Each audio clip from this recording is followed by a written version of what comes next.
smoke like a bruise, a ridge stripped to bone under a late summer sun.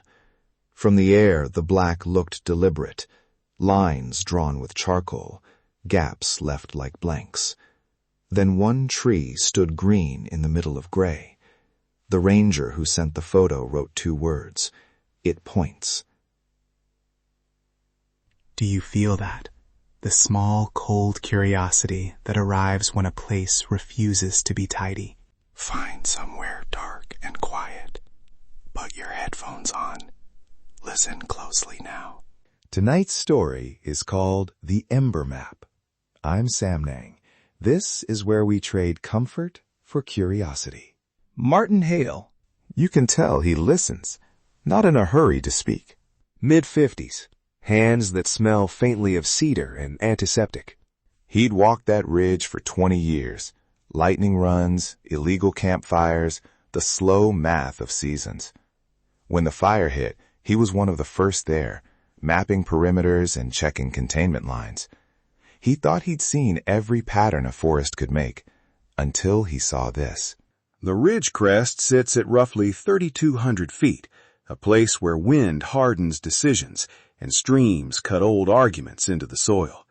Below it lies Lowell Hollow, a diner that still closes at 9, a single blinking stoplight, and a sheriff's office that answers to old promises. When the heat pulls back, things reveal themselves. The air tastes like pennies and ash. Boots make a hollow crack against the ground. Patterns you never noticed before begin to resolve, like a face appearing in the static of a radio. Martin was photographing containment lines for the report when he thumbed through images on his camera and froze. At first, flame runs, wind pockets, deadfall, all the usual suspects. But in one dawn shot, the negative space folded into shapes that did not belong to randomness. A faint road where no road existed. A knot matching the curve of a creek. He showed a colleague and heard, just patterns. He did not feel comforted. A week later, Nora Finch walked into the ranger station holding a Polaroid in a yellowed sleeve. Her family had lost a summer outbuilding in the blaze. The photo showed her father by an overgrown logging road in 1979. Someone had written Pine Line on the back. Martin laid his photo over Nora's. The angles fit. The ash carved a line that matched the old road. That match changed everything. People began to glance at stones and fence ends with new eyes. Foundations, collapsed culverts, fences that stopped at nothing. Pattern can be comfort. Pattern can be accusation. Martin started overlaying his images with archives from the county seat, Ashford. He found a survey that had later omitted a road, a logging report that said simply, route decommissioned, and tucked among older files, a missing persons entry from 1982 that never sat right with him. The town wanted this quiet. Insurers had questions. Reputations were sensitive. The sheriff said, document it, but don't share. Martin heard the logic. He also felt the pull he can't explain, an obligation to follow a mark a land had made. One night, he drove up the ridge with a headlamp and a sense of duty that felt like need. The climb takes the air out of you. Charred stumps, black teeth, wind inside the burnt crowns, hollow and patient. Martin moves slow, counting steps as if the ground remembers them.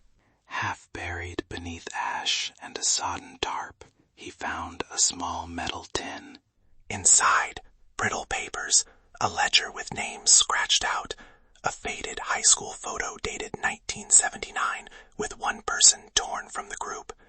In the margin, a single sentence in looping script. Do not follow the line. The night remembers. Martin could have filed it away. He did not. He sent copies to an archivist in Ashford. He talked to people, older loggers, a woman who still kept a chain ticket from the 1970s, A man who'd left town suddenly in 1984. Threads began to knot. The map on the ground read like a ledger of choices. The most intense part of the search wasn't a single cinematic reveal. It was a succession of small discoveries. A child's shoe half mucked with charcoal, a footprint pressed into softened earth, a ledger page with a name circled alone at the bottom. When Martin read that circled name aloud, the sound carried uphill. A raven answered from a dead snag. Reports followed. A regional paper stitched Martin's photographs to archival notes. Old grudges reopened. Families spoke and were met with grief and denial. The sheriff reopened a file. The logging company released records that complicated as much as they clarified. No tidy ending presented itself. The landscape had become evidence, and evidence rarely comforts. Martin's life shifted. He stopped sleeping through the night. People called him a hero and a troublemaker in the same breath. He kept returning to the place where the green tree had stood, the map's node. He told me, with a small, wry smile, "The land remembers what we try to forget." The town repaired porches and lives. Some packed up. Ember lines faded with the rains, but they leave traces. Kitchen table stories, warnings passed in nods. A young man in the diner carved initials he'd found onto his truck mirror, an odd little ritual of acknowledgement. Months later, a hiker sent Martin a photo. A single narrow trail of unburned grass cutting a slope like a pencil line. He folded the image into an envelope and pinned it to his board. He didn't expect neat answers. He knew maps can point to treasure, danger, sanctuary, or accountability. If you find yourself unsettled tonight that the world isn't as clean as maps promise, good, pay attention.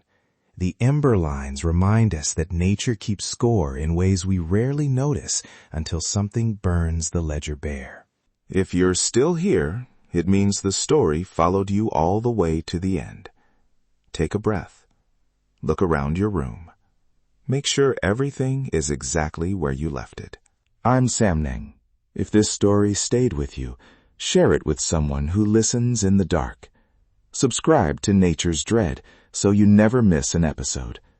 Visit our show page for resources on wildfire and loss and to read documents referenced in this episode. One last thing. Months after everything settled, a hiker passed the ridge and noticed a single unburned sapling. Its shadow cut the slope like a needle. It pointed.